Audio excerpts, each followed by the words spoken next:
This is a response video to Black Pigeon Speaks. I'm going to debunk the Israel theory that Israel is interested in toppling Assad, which is not true. Now let me tell you why. First of all, if Israel wanted to topple Assad, it would topple him, very simply. Via assassination by rocket, the Mossad, or via boots on the ground. It's not a big problem. Our army can invade. Our army is much more technologically superior than Assad's army, so if we wanted really to oust Assad, we could do that. But Israel won't do that. Why? First of all, it's not Israeli politics. Israel prefers to have someone that they can have a deal with, instead of having many multiplied groups, which you can't do anything with them. You can't reach an agreement with them. Like in the 2014 conflict, when Israel could have easily toppled Hamas, which Hamas is much more weaker than Assad's army. We could have easily toppled them, but we didn't, because we want someone that we can reach an agreement with. That's the first part. Now, the second part is that with Assad we had quiet borders.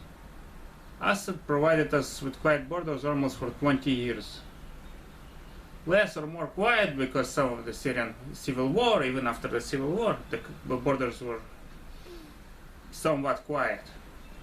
So we didn't have really major conflicts with Syria, so Assad sometimes screamed, return to Golan Heights, but that's all.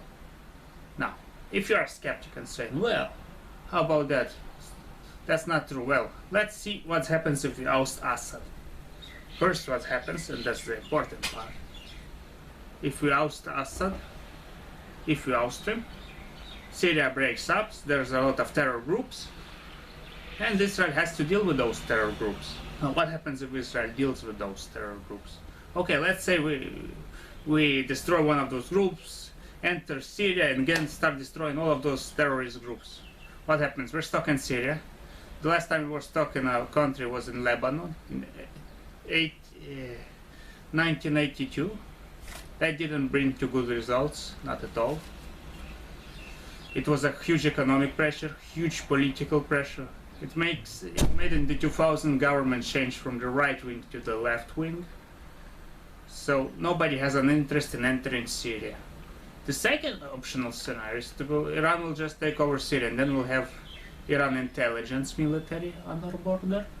We will have Iranian tanks, Iranian troops right across our border with no control. Nobody can ask to regulate that